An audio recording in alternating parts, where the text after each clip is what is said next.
Hello guys, welcome once again. In this video, I'm going to teach you about arrow member selection operator. So in the last video, I have shown you how you can create a class in other files other than your main.cpp. So we have created a class using this source file or .cpp file and header file. So if you haven't seen that video, just watch it so you know how you can create your file in the separate file, or how you can create a class in a separate file other than your main.cpp. So I'm going to use this class example which I have shown in the last video, and I will demonstrate how this arrow member selection operator works.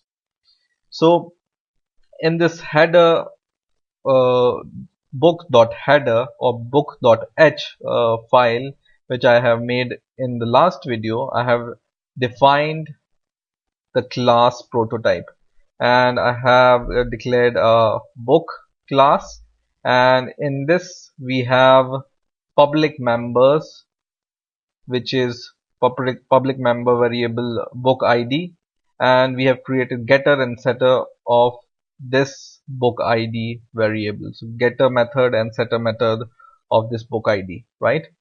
So our header file contains the prototype of a class and member functions, and our source file will contain the source code of these prototype which are here. And how it knows, how your CPP file knows, by including this header file in your CPP file, it knows there is a class which exists in book.header. And I have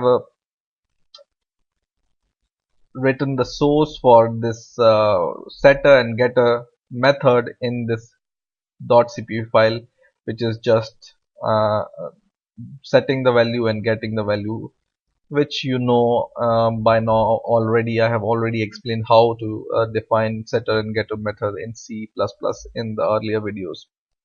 So this is this class is doing. It has one member variable and one setter function and one getter function for this member variable, right? And the definition or the source for these member functions for setter book ID and get book ID is here, and this I have explained you in the last video. And I have already also explained you in the last video how you can create an object of the class, for example book class, and how you can call this member method or member functions from the class using this object. Okay, so we have called set book ID and get book ID from the book class. Now you can also say that this book class is your user defined data type. So we have seen we can create string, for example string some value, and this we call it as a data type, and this we call it as a value, right? So we can also say that this book is our book data type, right, which we have created. So it's a user defined data type, and this is a variable, in other words, right? And we can use the concept of pointer, which I have explained you in the earlier videos, and we can use the address of this object to access our member functions from the class. So how we can do it? We can define a books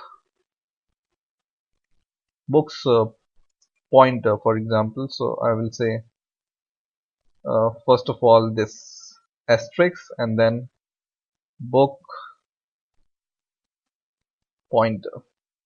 And what this book pointer does, or what is a pointer? A pointer is a variable whose value is the address of another variable, right? If you remember. So I want to give the value of this pointer as an address of this book class. So I will write equal to and we give address by this and sign and address of book class. So we have created a pointer of type book. Okay, and by using this pointer we can access these set and get method like we have seen in the case of book one. So when we created book one, we can use dot separator to access these member variable. But whenever you use pointer, what you need to do, either you can do it like this. So you just copy this pointer of type book and give this bracket and paste this pointer inside this, and then write dot your whatever member variable you want to call. So I call set book ID, and I set it 300 for example. Okay, and I want to print this. So once again I will just copy this whole pointer dot the get book ID or the member variable. So either you can use this kind of definition to call member variables, and I compile this program and I will run this program. So let's run it, and it says 100 and 300. So it's working fine. Our pointer of book type is working fine. But there is a better way of doing this which we are doing. It looks a little bit weird or ugly when we see it. So what we can do, instead of doing the pointer in the brackets dot the member function, instead of this I can just copy my pointer, which is book pointer, and I will give arrow like this, and this arrow is called the arrow member selection operator, and the function of this is same as this dot separator, but whenever you use arrow, your C++ program knows that this is a pointer. So whenever you use pointer, you separate it, or you can access your member variable by using these arrow access or arrow member selection operator, right? And I can do the same here. So I will call this select or set book ID here, and this time I will set book ID 1000 for example, and I will call this C out here, and I can once again use this arrow separator or arrow member selection operator to call my get function also, or get book ID also, and this looks much better.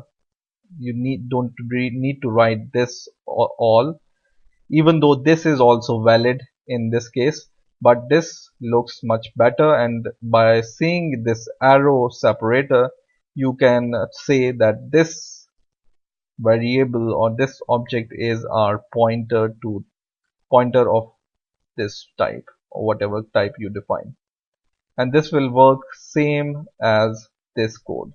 So let's try to compile the program and run the program, and you see here we can see 1000 this time. So you can define the pointer of a class, and using this pointer of a class you can access the member variable of a class either like this or using this arrow member selection operator. Okay, so I hope you have learned this arrow member selection operator very in a very good way, and I hope you have enjoyed this video. Please rate, comment and subscribe, and bye for now.